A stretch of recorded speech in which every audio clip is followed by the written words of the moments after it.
This year I decided to participate in my first GMTK game jam, and I wasn't gonna be alone. Me and Dusty took it upon ourselves to make the best game in the 48 hours we had, so we got into a call and waited for the team reveal.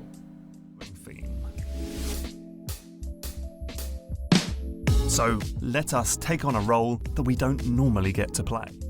As soon as we heard the theme, we started planning ideas, but it didn't take long for us to stick to one. A top-down shooter where you play the king of the undead and summon monsters to kill the player.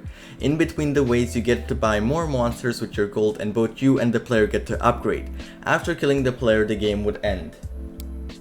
So we started work with this concept in our mind. Dusty went ahead to program the player, and I was struggling with making the player sprite.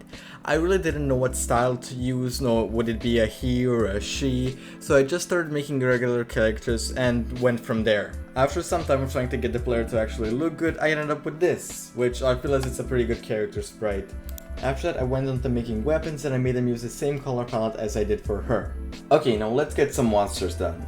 The zombie is your most basic enemy. He has 5 health and does 1 damage per hit. The skeleton is your long range attacker who shoots arrows at the player and has himself 3 health. The small zombie speed is insane. Even though his health is small, he does pack a punch. And for the end, the shadow zombie who has a small amount of health but produces gold every 5 seconds. Okay, now because we wanted both the players and the enemies to be able to upgrade, we made some upgrades. The speed upgrade increases the speed the player fires at. The strength upgrade increases the damage of the player's bullets. And the scope increases the distance the player can shoot. I also decided to go with this broken stone art style just because I never did it before and I wanted to try it out. We also started working on the main game concept. By making the cards you can summon the monsters from, we made a screen where you can purchase more monsters and upgrade them.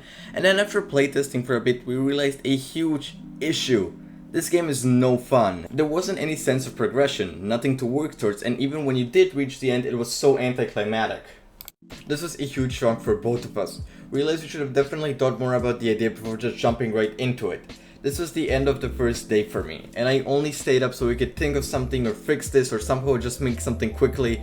We wanted to keep as much progress as we could. We struggled and it was not going for us until Dusty got a light bulb above his head and told me the best GMTK game idea. I'll let Mark Brown here tell you. Maybe we should just make next year's theme shoot to move and get it all out of your systems. You're the weapon.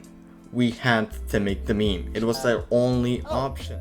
Oh! It's shoot to move! It's The tradition has to continue. Okay, let me explain this because some people probably didn't get that joke, and if you don't follow GMTK, you probably won't know the joke either. Every year, no matter what the theme is, there will always be games that use the shoot to move mechanic, and that's how it became a tradition in the community.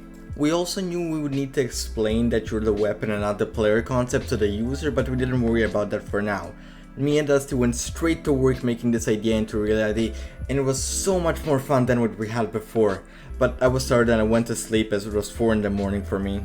By the way, if you want to be notified about developments or just talk to other people, feel free to join my Discord, link in the description. We knew that some of the monsters wouldn't really work with the new system, so we had to rewrite some of their code. This mostly came down to just debuffing them, but for the Shadow Zombie we ended up doing something different.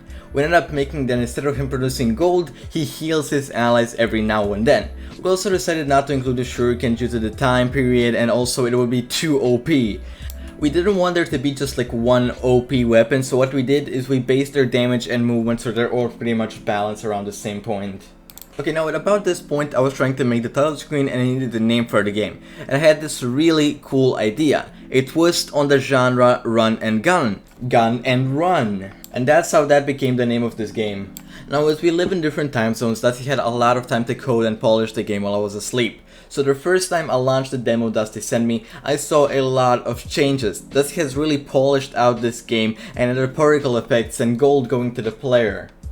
Now we decided to make the upgrades into power-ups by just making them boost one of the player's stats for a short period of time. Here, let me give you a bit of a preview.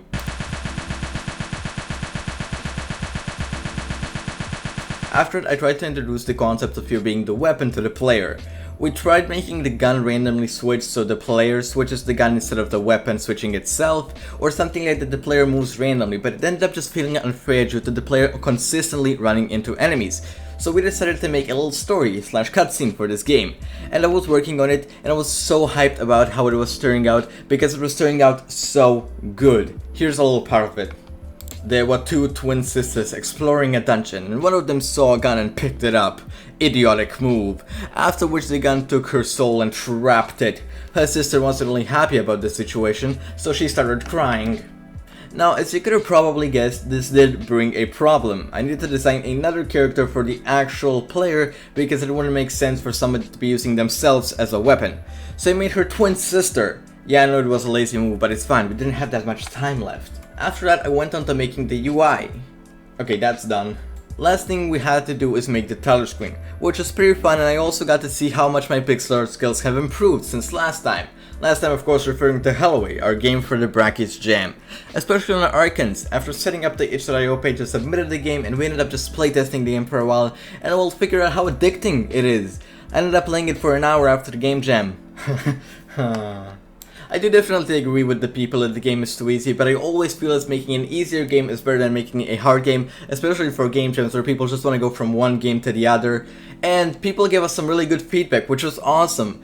We also had our game played by different streamers. They found it interesting, the concept cool, all of them laughed at the memes we were doing, and we were proud that we made something at least. The game started terribly, but it ended up in a nice and fun game. This took way too long to do and a hellish amount of work, so if you could subscribe and like, that would be the best thing you could do. Thank you. Okay, now the final and the most important part of the game jam. Rankings. The only problem with that being is that they're not public yet, so I can't really reveal them to you. If you wish to play the game, there's a link down in the description below. And also check out Dusty Bucket, who really helped out and programmed the code for this game. That's all for me. See you in the next video. Goodbye.